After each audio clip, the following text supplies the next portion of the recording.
Hello and welcome to 33rd lecture of our electrostatic discussion. And now in this lecture we'll start our last part of electrostatic discussion, that is the Gauss theorem. It is a very important topic. बहुत अच्छे से समझिए और इससे questions बहुत आते हैं.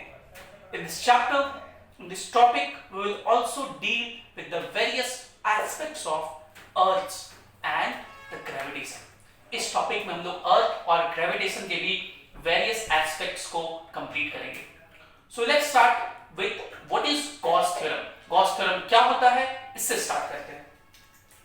So Gauss theorem says, Gauss theorem कहता है that total outgoing flux, the total outgoing flux from an imaginary Gaussian surface, from an imaginary Gaussian surface, कैसा Gaussian surface लेना है, imaginary. और सरफेस जो वर्ड होता है वो एक 3 डायमेंशनल बॉडी के लिए होता है, इसलिए कैसा होगा, 3D होगा. So total outgoing flux from an imaginary Gaussian surface is 1 by epsilon naught times the charge enclosed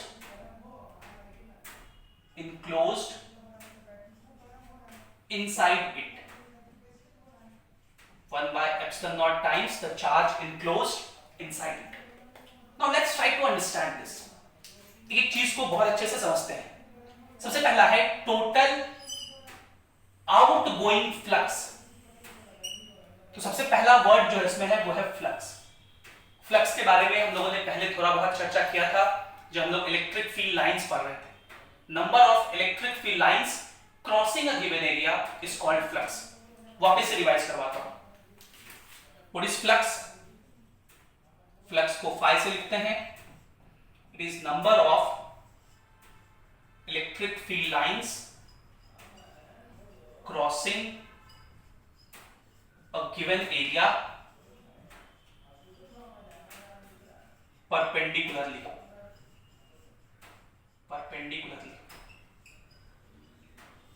Right? ये फ्लक्स का डेफिनेशन था, number of electric field lines crossing a given area perpendicularly. So this was theoretical definition. What was mathematical definition? Mathematical definition क्या था? Flux is equals to integration E dot ds. And what is ds? Area vector. इसका direction लेने बताए थे, perpendicular to surface, away from volume. Perpendicular to surface and away from volume. ये जो flux है phi is equals to E dot ds, ये flux एक scalar quantity है क्योंकि दो वेक्टर के डॉट प्रोडक्ट से आया है, इसलिए ये फ्लक्स जो है एक स्केलर क्वांटिटी है. और इसका SI यूनिट क्या होता है? तो इलेक्ट्रिक फील्ड का हो गया न्यूटन पर कूलम और एरिया का हो गया metre square. This is the SI unit of electric flux. These things we have discussed. तो flux we know it is number of electric field lines crossing a given area perpendicularly, formula integration E dot ds. और इसी में एक point हम लोग लिखे थे, if electric field and theta are constant, तब फ्लक्स को क्या लिख सकते हैं? अगर इलेक्ट्रिक फील्ड और थीटा कांस्टेंट है तो E बाहर आ जाएगा, E dot ds लिखेंगे, E ds cos theta ही बाहर आ गया और ds का इंटीग्रेशन s, तो es cos theta या E डॉट S लिख सकते हैं. लेकिन ये तभी होगा जब इलेक्ट्रिक फील्ड कांस्टेंट हो और थीटा भी कांस्टेंट हो. ठीक. अब देखिए दूसरा टर्म है टोटल आउटगोइंग फ्लक्स. ये वर्ड जिसको मैंने रेड से मार्क किया है, इसको समझिए. So there is a convention that, एक कन्वेंशन है हमारे पास कि जो भी आउटगोइंग फ्लक्स होगा उसको पॉजिटिव लिखेंगे और जो भी इनकमिंग फ्लक्स होगा उसको नेगेटिव लिखेंगे. फॉर एग्जांपल ये इमेजिन कीजिए एक गॉसियन सरफेस लिए कि हम लोग क्या लिए, गॉसियन सरफेस।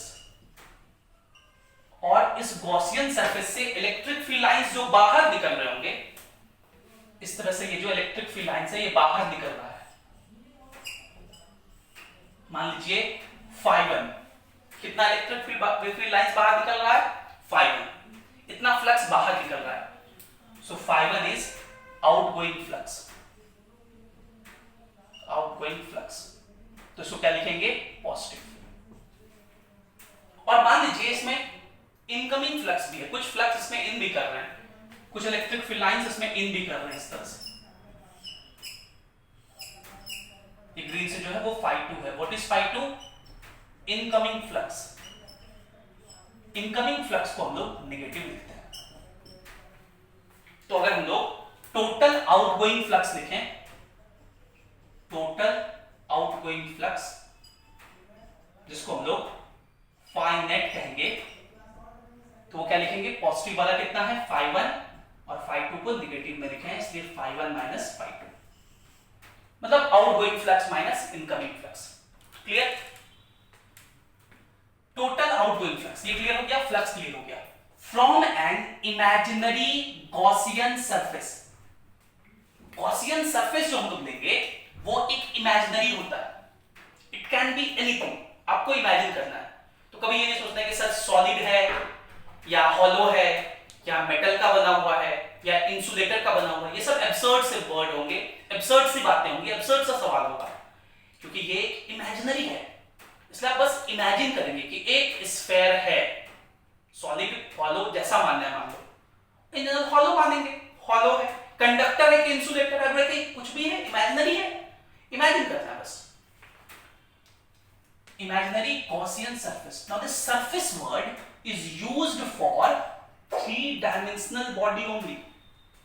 क्लास 10th याद कीजिए, क्लास 10th में एक चैप्टर था सरफेस एरिया इन वॉल्यूम। ये जो चैप्टर था इसमें आप 3D बॉडी का सरफेस एरिया पढ़ते थे। सरफेस एरिया 3D का ही निकालते हैं, 2D का एरिया होता है, सरफेस एरिया नहीं होता। So this word implies that Gaussian surface is always three-dimensional. ये वर्ड क्या इंप्लाई कर रहा है कि गॉसियन सरफेस क्या होता है, थ्री डायमेंशनल होता है, three dimensional. Gaussian surface is three dimensional. Can a circle be Gaussian surface? क्या कोई सर्कल गॉसियन सरफेस हो सकता है? बिल्कुल नहीं, नहीं हो सकता। Can a rectangle be a Gaussian surface? Can a square be a Gaussian surface? No, not at all, वो एक टू डायमेंशनल है। Can a sphere be a Gaussian surface? Yes. Sphere हो सकता है, सिलेंडर हो सकता है, क्यूब हो सकता है, क्यूबॉइड हो सकता है, या कोई भी इमेजिनरी जो थ्री डायमेंशनल हो वो हो सकता है। सो थ्री डायमेंशनल का मतलब, इस एग्जांपल की बात करें तो क्या क्या हो सकता है हमारे पास, sphere, cylinder, cube, cuboid etcetera, ये सारे गॉसियन सरफेस हो सकते हैं, राइट। सो आई होप इतना समझ में आ गया होगा आपको। गॉसियन गॉस थ्योरम क्या है, total outgoing flux. Total outgoing flux में फ्लक्स का क्या मतलब होता है, आउटगोइंग फ्लक्स का क्या मतलब होता है वो समझ लिए। From an imaginary Gaussian surface is 1/ε0 times charge enclosed. आगे का स्टेटमेंट मैथमेटिकल कैसे लिखते हैं वो समझेंगे, पहले इसको नोट कीजिए, वीडियो को पॉज कीजिए, फिर हम लोग आगे बढ़ेंगे। Please note it down.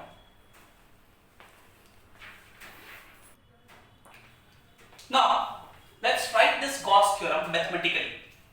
तो क्या कहता है, total outgoing flux from an imaginary Gaussian surface, मतलब फाइ नेट हम लोग से पूछ रहा है। ये क्या होता है, 1/ε0 टाइम्स द चार्ज इनक्लोज्ड। तो फाइ नेट क्या लिखेंगे, Q इनसाइड, उस गॉसियन सरफेस के अंदर जितना Q है डिवाइडेड बाय ε0। यही क्या है, गॉस थ्योरम। अब इस इक्वेशन से बहुत सारे इंटरफेरेंस हैं। सबसे पहले इसका मीनिंग एक बार फिर से समझते हैं। इमेजिन कीजिए कि ये हम लोग एक गॉसियन सरफेस लिए हैं। ध्यान रहे, हम तो बोर्ड पे बनाएंगे तो वो आपको 2D ही दिखेगा, जो आपको 2D ही दिख रहा है, लेकिन ये है 3D। 2D नहीं समझना है इसको। ये गॉसियन सरफेस है, इसमें बहुत सारे चार्ज है, ये प्लस Q1, ये माइनस Q2, यहां प्लस Q3। और अगर मैं पूछूं कि बताइए इस गॉसियन सरफेस से नेट फ्लक्स आउट कितना होगा, तो फाई आउट का क्या फार्मूला होता है, Q enclosed by epsilon not, इसी को तो गॉस थ्योरम कहते हैं। तो नेट फ्लक्स आउट कितना हो जाएगा, Q इनक्लोज्ड कितना है, Q1 minus Q2 plus Q3 bye epsilon naught. ये नेट फ्लक्स आउट हो गया, राइट। ये पहला पॉइंट है इस गॉस थ्योरम को समझने के लिए। दूसरा पॉइंट, ये जो फाई नेट है इसको हम लोग ऐसे भी लिख सकते हैं, अभी फाई का फॉर्मूला लिखे थे E डॉट ds, फ्लक्स का फॉर्मूला होता है, लेकिन यहां पे हम लोग एक सर्कल लगाएंगे। ये सर्कल इसलिए लगाए क्योंकि गॉसियन सरफेस पे निकाल रहे हैं, इसलिए इसको सर्कल लगाया, और गॉसियन सरफेस क्लोज्ड होता है इसलिए लगाया, is equals to Q enclosed by epsilon naught. ये भी गॉस थ्योरम को लिखने का एक तरीका है, तो ऐसे भी लिखते हैं और ऐसे भी लिखते हैं, ठीक। अब इस फॉर्मूले को भी एक तरह से लिख सकते हैं, लेकिन वो एक कंडीशन होगा, ठीक, उसका हम लोग आगे चर्चा करेंगे एप्लीकेशन जब बात करेंगे तब। अभी पहले इसको एक बार फिर से समझिए। आप लोग सब सॉलिड स्टेट पढ़े होंगे केमिस्ट्री में, सॉलिड स्टेट थोड़ा सा यहां रिवाइज होगा, एक बार इसको रिवाइज करने की कोशिश करते हैं। मैं कुछ एग्जांपल से समझाना चाह रहा हूं कि गॉस थ्योरम कैसे अप्लाई करते हैं, कुछ एग्जांपल से मैं समझाता हूं। सबसे पहला एग्जांपल मैं क्या कर रहा हूं, एक क्यूब ले रहा हूं, cube, there is a cube and इस क्यूब के सेंटर पर एक चार्ज है, इस क्यूब के सेंटर पर एक चार्ज है, और इस क्यूब से हम लोग को फ्लक्स निकालना है, इसके सेंटर पे चार्ज है, ठीक। तो अगर इस क्यूब को ही हम लोग एक गॉसियन सरफेस ले लें, अगर इस क्यूब को ही हम लोग एक गॉसियन सरफेस ले लें, तो इस गॉसियन सरफेस से टोटल फ्लक्स आउट तो जानते हैं हम लोग, किसी भी गॉसियन सरफेस से फाई आउट का क्या फार्मूला होता है, Q enclosed by epsilon not. तो Q इनक्लोज्ड है Q divided by epsilon naught, ये टोटल फ्लक्स आउट हो जाएगा। इसको नोट कीजिए, वीडियो को पॉज कीजिए, फिर आगे बढ़ेंगे। तो ये जो क्यूब है, इस क्यूब के सेंटर पे चार्ज रखा हुआ है, इस क्यूब से फ्लक्स आउट पूछेंगे तो कहेंगे Q enclosed by epsilon not. तो Q इनक्लोज्ड है Q divided by epsilon not. Now don't you think कि ये जो चार्ज है, इससे जो इलेक्ट्रिक फील्ड लाइंस निकल रहा होगा वो सारे डायरेक्शन में निकल रहा होगा, और क्योंकि ये क्यूब के सेंटर पर है, क्यूब एक बहुत ही सिमेट्रिकल ऑब्जेक्ट होता है, उसके सेंटर पर चार्ज है, अगर वहां से इलेक्ट्रिक फील्ड लाइंस बाहर निकलेंगे तो सारे फेस से इक्वली पास करेगा। कितने फेस हैं यहां पे, 6 फेस। अगर मैं सिर्फ इस फेस से पूछूं कि बताइए what is flux through one face, तो कहेंगे टोटल क्यूब से कितना फ्लक्स है, Q बाय एप्सिलॉन नॉट। तो एक फेस से कितना होगा, Q by 6 epsilon naught, Q by 6 epsilon naught एक फेस से होगा, क्योंकि 6 फेस है और 6 फेस से इक्वली शेयर हो रहा है। इसी क्वेश्चन को दूसरे तरीके से पूछा जा सकता है। कैसे पूछा जाएगा, पूछा जाएगा, देखिए एक स्क्वायर सीट है, इस तरह से ये एक स्क्वायर सीट है जिसका साइड A है, ये आपके एनसीईआरटी का सवाल है, तो हो सकता है ये बोर्ड के लिए बहुत इंपॉर्टेंट हो, और इसके सेंटर से a/2 हाइट ऊपर एक चार्ज है plus Q। So what is flux through this square face, flux through this square, ये पूछा जाएगा। Now see this case is same as this, same as this. भाई ये जो चार्ज है इस फेस से a/2 पे रखा हुआ, इस फेस से a/2 पे ये चार्ज है, देखिए नहीं है। तो अगर इस फेस को क्यूब का एक फेस समझेंगे, this face is one face of a cube. This face is one face of a cube. तो इससे फ्लक्स क्या हो जाएगा? Q by 6 epsilon naught. भाई इसको एक फेस समझ लीजिए, यहाँ पे क्यूब बना लीजिए, वो क्यूब गॉसियन सरफेस हो जाएगा, उस क्यूब से कितना फ्लक्स होगा? Q by epsilon naught. ये तो गॉस थ्योरम है, ये टोटल फ्लक्स आउट कितना होता है? Q by epsilon naught. जितना चार्ज इनसाइड है डिवाइडेड बाय epsilon naught. और तो एक फेस से कितना होगा? 6 फेस है, 6 से सिमेट्रिकली पास हो रहा है, Q by 6 epsilon naught. है ना? तीसरा पॉइंट की चर्चा कर रहे हैं कि if the central charge is displaced from center towards a face. ये जो सेंट्रल चार्ज है इसको मैंने यहां से डिस्प्लेस करके एक फेस की तरफ ला दिया, तो अब क्या होगा? अब क्या फ्लक्स थ्रू क्यूब चेंज करेगा? कहेंगे नहीं, क्योंकि फ्लक्स थ्रू क्यूब तो Q enclosed by epsilon not होता है, चाहे चार्ज कहीं भी रहे। भाई क्यूब के अंदर चार्ज कहीं भी रहे, गॉसियन सरफेस के चार्ज अंदर कहीं भी रहे, फ्लक्स कितना होगा? Q enclosed by epsilon not. लेकिन अगर चार्ज को सेंटर से इधर की तरफ लेते गए तो अब सब फेस से इक्वल फ्लक्स नहीं पास करेगा, अब सिमेट्री नहीं रहा। इसलिए now we can not find flux through one face. Now we cannot find flux through one face. This is the drawback of Gauss theorem. यहाँ पे symmetry का एकदम यूज होता है, ठीक है?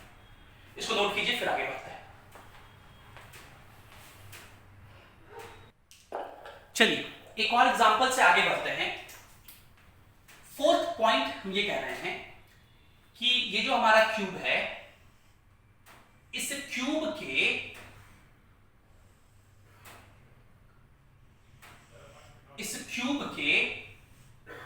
अगर एक फेस के सेंटर पर चार्ज रख दिया जाए, इस क्यूब के एक फेस के सेंटर पर चार्ज रख दें, ये चार्ज कहां है?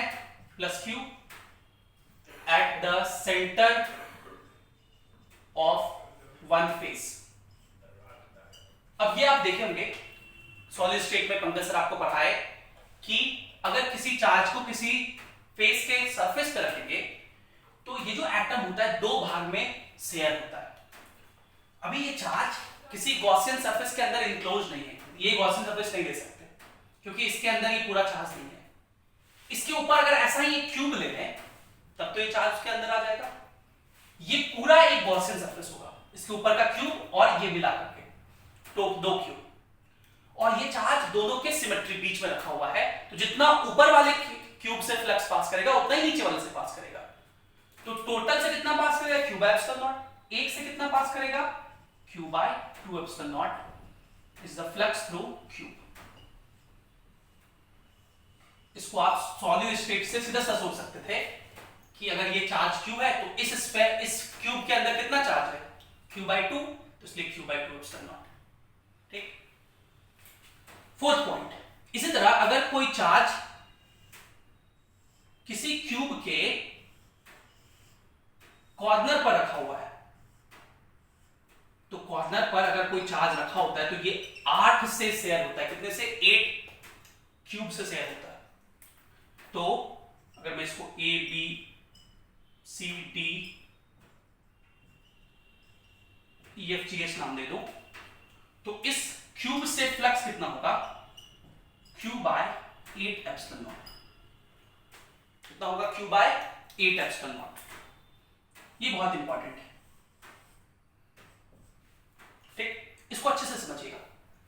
ये चार्ज एक कॉर्नर पर रखा हुआ है, ये 8 क्यूब से शेयर होगा, इसमें कितना होगा? 8 पार्ट, 1 by 8 पार्ट, इसलिए इससे फ्लक्स कितना होगा? Q by 8 epsilon naught। अब ये जो चार्ज है ये 3 फेस के एकदम कॉर्नर पर ही है। ध्यान से देखिए, मैं पहला फेस बना रहा हूं AHGB, यहां बना रहा हूं, इस फेस को मैं दिखा रहा हूं, यहां ये चार्ज है, ये फेस है AHGB, AHGB, ठीक है?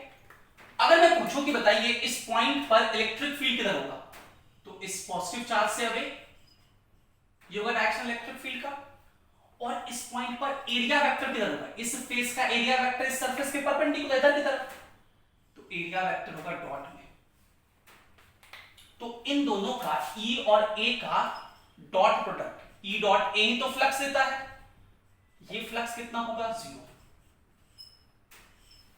क्योंकि इलेक्ट्रिक फील्ड इस सरफेस के अलोंग है, इस सरफेस के एरिया वेक्टर के परपेंडिकुलर है, इसलिए इस सरफेस से फ्लक्स क्या होगा, 0। सिमिलरली ये वाला जो सरफेस ऐसे, ये वाला जो ऐसे सरफेस है, इस कॉर्नर पर चार्ज है, यहां पूछेंगे इलेक्ट्रिक फील्ड तो ऐसे कहेंगे, इसका एरिया वेक्टर तो नीचे या ऊपर लेंगे तो इलेक्ट्रिक फील्ड के परपेंडिकुलर होगा, तो फ्लक्स 0 होगा। याद ये रखना है कि ये चार्ज जिस जिस फेस के कॉर्नर पर है उस पर फ्लक्स 0 होगा। क्यों होगा वो समझा दिए, फिर समझिए चार्ज किस किसके फेस पर है, तो AHGB के, ADEH के और ADCB के, मतलब ABCD के, तो इन सभी से फ्लक्स 0 होगा। Flux through ABCD, Gauss theorem 3 dimensional चीज है, इमेजिन करने का है, उसको इमेजिनेशन पावर सही होना चाहिए, इसलिए गॉस थ्योरम में बहुत लोगों को दिक्कत होता है, इसलिए इसको सही से इमेजिन कीजिएगा। ABCD, AHED और फ्लक्स थ्रू AHGB, ये क्या होगा, 0। 6 फेस थे, 3 फेस से 0 हो गया। अब 3 फेस कौन कौन से बचे, देखिए ये वाला फेस बचा, ये वाला फेस बचा, और एक जो ये वाला जो आउटर सबसे निकला हुआ है DEFC। डोंट यू थिंक अगर हर का सेंटर ले लें तो हर के सेंटर से ये A इक्विडिस्टेंट है, मतलब ये तीनों फेस इस चार्ज के लिए सिमेट्रिकल है। इस क्यूब के से total flux Q/8 epsilon not है, जिसको 6 फेस में शेयर करना है। 3 फेस तो बोल दिया कि भैया मुझे कुछ नहीं चाहिए, मेरे से तो फ्लक्स 0 है, बचे कितने, 3, और ये 3 जो हैं ये तीनों भी सिमेट्रिकल है, मतलब इन फेसेस से flux through DEFC is equals to flux through HEFG is equals to flux through BCFG। ये तीनों से बराबर है तो कितना हो जाएगा, इसका 1/3, मतलब Q/24 एप्सिलॉन नॉट, सबसे इतना इतना फ्लक्स पास करेगा, राइट। ये एक बहुत इंपॉर्टेंट सवाल था। अब इसी सवाल का एक पार्ट और है कि इस चार्ज को अगर यहां कॉर्नर से स्लाइटली डिस्प्लेस करना है अभी, तब क्या होगा। फिफ्थ पार्ट है, बहुत इंपॉर्टेंट, IIT में आया हुआ है। If the charge at corner is slightly displaced away from corner, then सारा बात निकालना, flux through cube, flux through ये फेसेस, फ्लक्स थ्रू ये फेसेस, ठीक। पहले इसको वीडियो को पॉज कीजिए, इसको लिखिए और सोचिए, फिर आगे वीडियो देखिएगा, प्लीज नोट इट डाउन।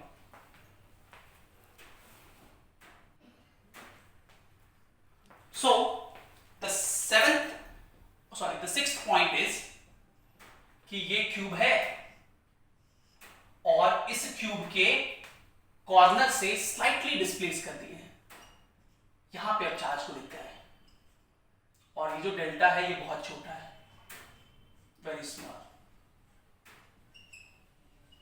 छोटा हो, लेकिन अब तो ये चार्ज इस क्यूब के अंदर ले रहा है, इस चार्ज का कोई भी हिस्सा इस क्यूब के अंदर नहीं है, इसलिए फ्लक्स थ्रू द क्यूब क्या होगा, 0 होगा। फ्लक्स थ्रू द क्यूब क्या होगा, 0 होगा, डन। क्योंकि इस चार्ज का कोई भी हिस्सा इसमें नहीं है। फ्लक्स क्या होता है, इसको गॉसियन सरफेस समझ रहे हैं, तो फ्लक्स थ्रू गॉसियन सरफेस क्या होता है, Q enclosed by epsilon not, इसके अंदर कोई चार्ज नहीं है, इसलिए फ्लक्स क्या होगा, 0। पॉइंट नंबर 2, अगर फिर से नाम दे दें, ये A B C D E F G H। अभी भी इस चार्ज का इस तीनों सरफेस से जो सिमेट्री था वो नहीं कम हुआ है। इस तीनों सरफेस से जो H E F G mark किए हैं और ये वाला सरफेस और ये वाला, इससे जितना दूर ये पहले था अभी भी बिल्कुल वैसा ही है, बिल्कुल सिमेट्रिकल है। इसलिए इस तीनों सरफेस से फेस अभी भी फ्लक्स उतना ही रहेगा। So flux through H E F G is equals to flux through B C F G is equals to flux through D C D E F। कितना होगा? Q by 24 एप्सिलॉन नॉट, क्योंकि इन faces से उस charge का distance change नहीं किया है। Total flux क्या है? 0। अब ध्यान सोचिएगा, इस क्यूब से टोटल फ्लक्स क्या है? 0 है। तीन फेस से पता चल गया Q by 24 epsilon not. Net flux क्या है? 0। बाकी तीन से क्या होगा कि ताकि 0 हो जाए? तो ऑब्वियस बात है minus Q by 24 epsilon not, तभी तो 6 फेस का जोड़ेंगे तो नेट क्या आएगा? 0। बाकी तीन फेस जो हैं, जो पहले जिससे 0 हो जा रहे थे, कौन कौन से?